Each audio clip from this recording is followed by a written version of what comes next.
in our crane. It's the morning of Friday, I believe it's the 27th of July, 2018. And of course, this is the week that Parliament has risen for its summer recess. And apart from, I believe, a week in September, Parliament will not be sitting again until early October. And of course, on the last day of Parliament, the usual stuff was released that the government doesn't want to be questioned on. So there was a whole raft of stuff that was put out in the infamous quote of 9/11. It's a good day to bury bad news. Well, and of course, part of that bad news was the fact that Claire Perry, the sock puppet of Greg Clark, the Secretary of State for Business, Energy and Industrial Strategy. Now, Greg Clark's a very, very smart guy. Claire Perry apparently doesn't quite come up to the same intellectual standards. So she is the sacrificial politician that was put forward to make the announcement that the Department of Business, Energy and Industrial Strategy has now signed off on Quadrilla's application to frack at Preston New Road, as long as a number of conditions are met in the meantime. Now, these conditions provide a tremendous opportunity for the anti-fracking community in the Northwest to find a way to come together to really ram home the deficiencies of Quadrilla: financial, environmental, health and safety. And I had a conversation yesterday evening with quite a senior civil servant who is sympathetic to the anti-fracking community, and he made the observation. He said that there is some concerns amongst the civil servants that are very much supportive of the anti-fracking community. There's very much concern that the cohesion amongst the anti-fracking groups in the Northwest is not what they experienced last year in Yorkshire. And of course, the campaign against Third Energy was a tremendous success. I mean, Third Energy, despite their blag, won't be returning to try to frack at Kirby Misperton anytime soon. And, that was primarily due to the entire anti-fracking community in the Northeast setting aside whatever differences they had and really focusing on the Achilles heels, because there were plural, of Third Energy, and more are still manifesting today. But of course, the ultimate Achilles heel was the lack of financial resilience. And the delay of publishing accounts was the first clue. And of course, when those accounts were published, then a cursory glance showed that a company that generates revenues of some 500 million a year, carrying a debt burden of some 50 million, is just not a viable proposition, especially when Barclays Bank, the ultimate owner of the company, said, we're not having any more to do with that company. Well, Quadrilla also has multiple Achilles heels. But the observation in Westminster is that the anti-fracking community in the northwest of England is so fractured. There's some serious concern that there is the capacity to really hone in on these Achilles heels. And I know it sounds perverse, but there really does seem to be elements within the government and certainly within the civil service that want to find an exit strategy. They want to find a way out of this abomination. And, they're not about to pull the plug. They're in too deep. But they need some assistance. And, of course, at Kirby Misperton, ultimately, it was a no-brainer. And in theory, in Preston New Road, it should also be a no-brainer. Quadrilla is a cowboy outfit. It is totally reliant on bungs, basically, financial input from external sources. AJ Lucas, significant shareholder in Quadrilla, really has no spare funds and is hoping that whatever manifests out of Preston Road is sufficient to give it a financial lease of life. So what is really interesting is that this company called Spirit Energy, which is effectively Centrica in association with Bayern Gas. And if you actually look at Spirit, and if you put Spirit Energy into a search engine, you can find out about this company that was only established last year as a joint venture between Centrica and Bayern Gas. And it's ostensibly an exploration, it calls itself an exploration and production company, but primarily it's an opportunity for Centrica to effectively protect itself against extreme risk, i.e. Preston Road going seriously wrong. So what they've done is they've set up this limited company. It's a private limited company with really the only two owners, Centrica, Bayern Gas. But government has decided that Centrica is so significant to the financial resilience of Quadrilla that it's demanded that either it subjects itself to a full financial audit. Obviously, being a relatively new company, only established in 2017, it hasn't yet published any full year accounts. So either it's got to subject itself to a full financial audit, or it's got to deposit £557,000 in an escrow account. Now, where they came up with the number 557, your guess is as good as mine. But ultimately, of course, £557,000 is really, a drop in the ocean. And if things do go seriously wrong at Preston Road, then £557,000 is some of the initial costs. But if there's a blowout, a significant blowout, or unexpected hydrocarbons release, which has significant impact on the communities downwind, then 557,000 is an irrelevance. So ultimately, the responsibility should be, if Spirit Energy are the company that they are Quadrilla reliant on, then there should be effectively an open-ended. And, at the very least, it should be like 5 million initially that's put into an escrow account.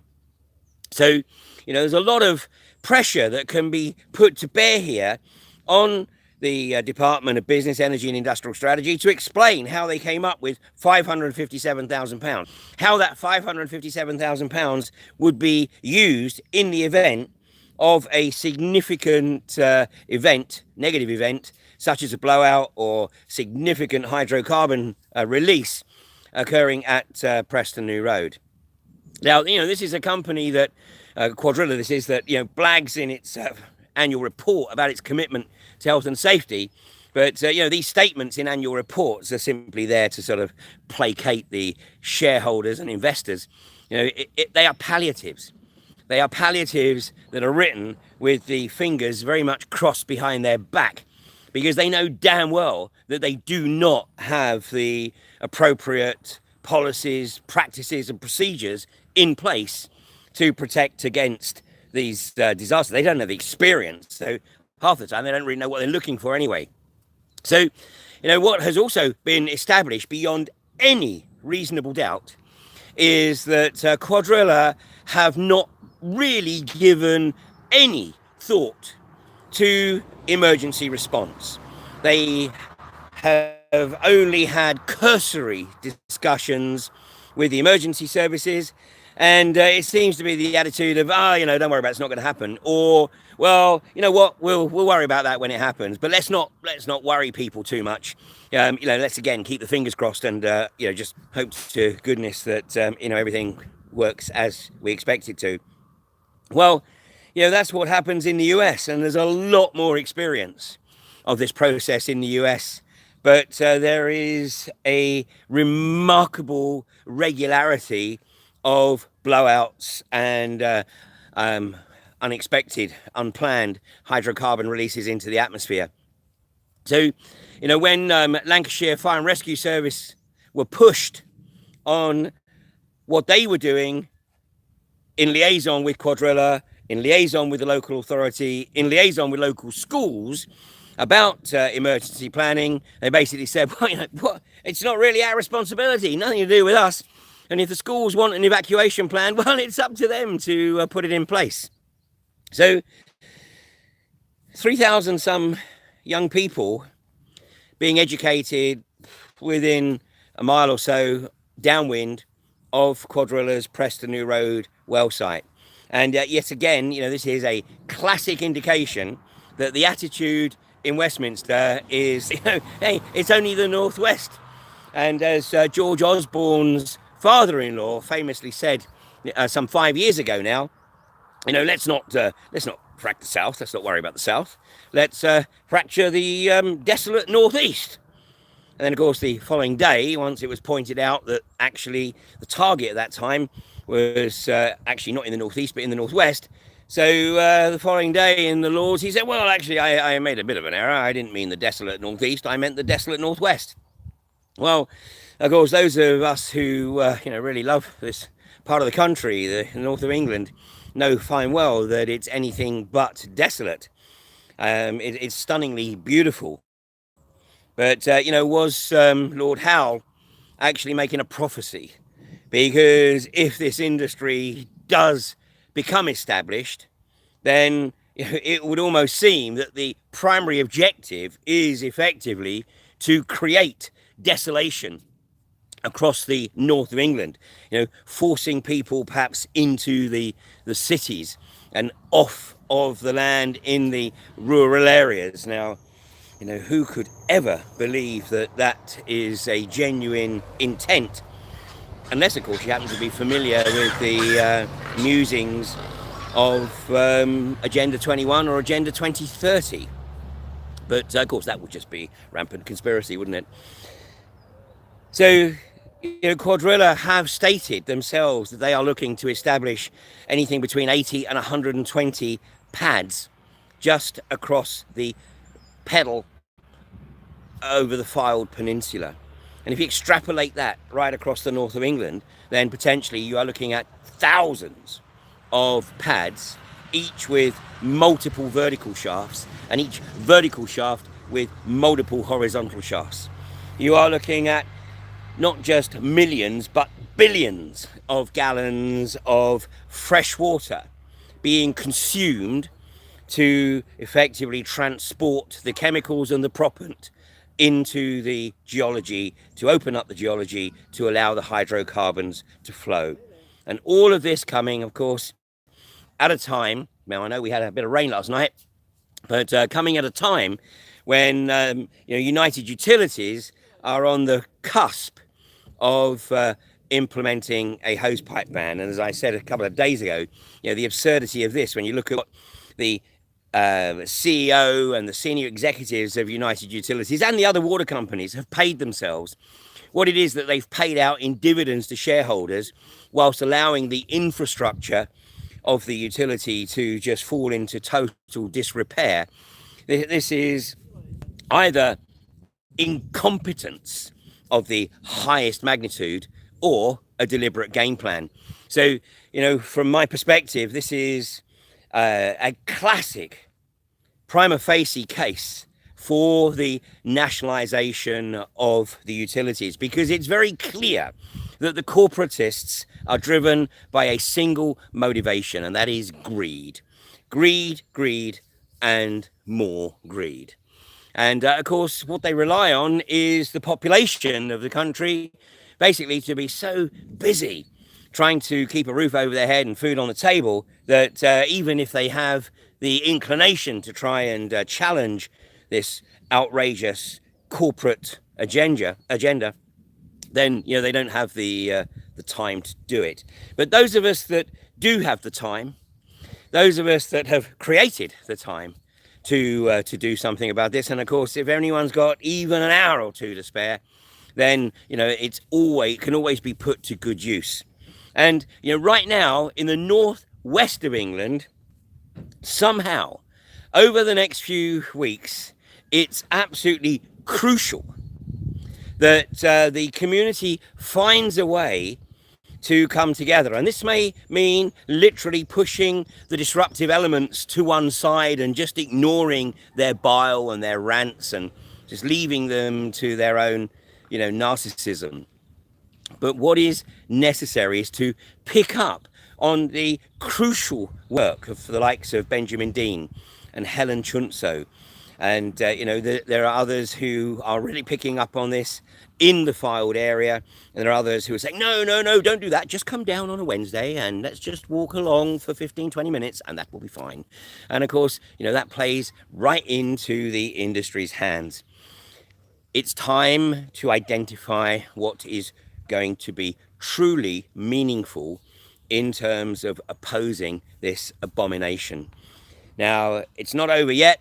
The fat lady ain't singing, but I can hear her in the dressing room gargling. So she's certainly starting to warm up, but she hasn't yet left the dressing room.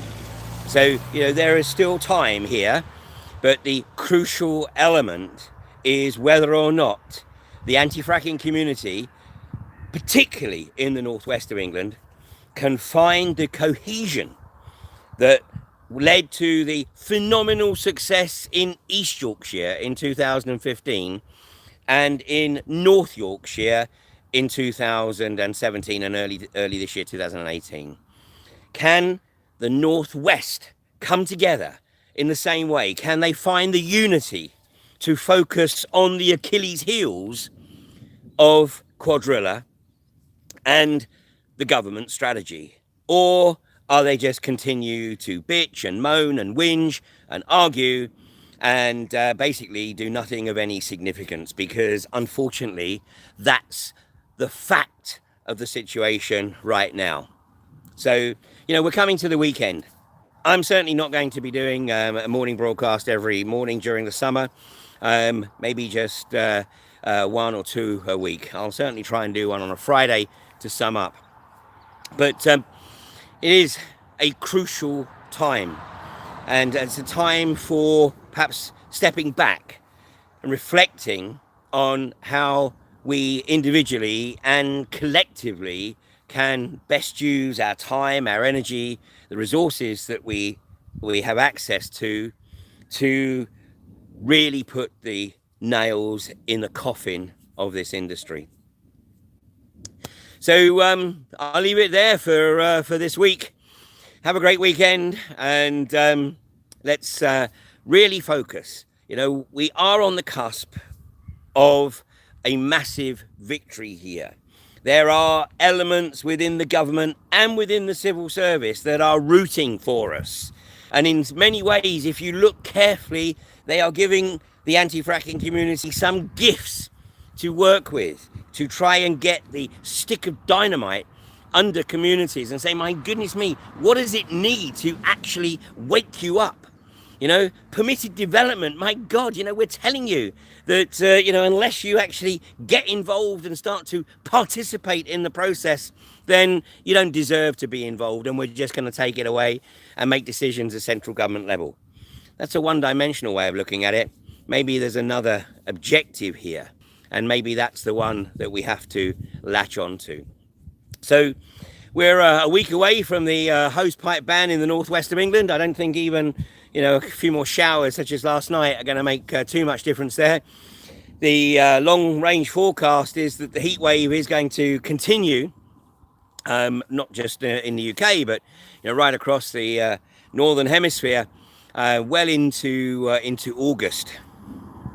So Mother Nature may be working with us as well. And of course, who knows, a few more tremors, seismic tremors in the south of England.